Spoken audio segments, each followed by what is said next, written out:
അനി നന്ദുവിനെ കല്യാണം കഴിച്ചുകൊണ്ട് അനന്തപുരി തറവാട്ടിൽ എത്തുകയാണ്. അതെ, രഹസ്യമായി നന്ദുവിനെ കല്യാണം കഴിച്ച് ആരും അറിയാതെ അങ്ങനെ സ്വന്തം വീട്ടിലേക്ക് കൊണ്ടുവരുന്നു.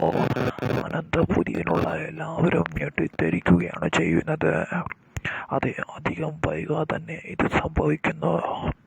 അനാമികയുമായുള്ള ബന്ധം പിരിഞ്ഞ ശേഷം അനിക്ക് വേറെ കല്യാണാലോചനകൾ നടക്കുമ്പോൾ അങ്ങനെ അത് സംഭവിക്കുകയായിരുന്നു.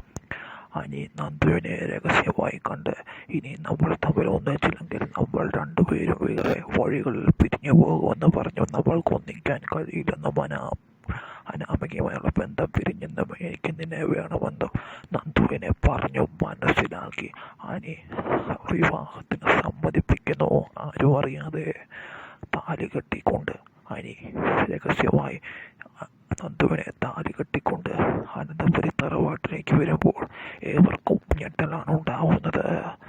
എല്ലാവരും ഒരു നിമിഷത്തേക്ക് ധരിച്ചു പോകുന്നു. എന്തായാലും കാത്തിരിക്കാം.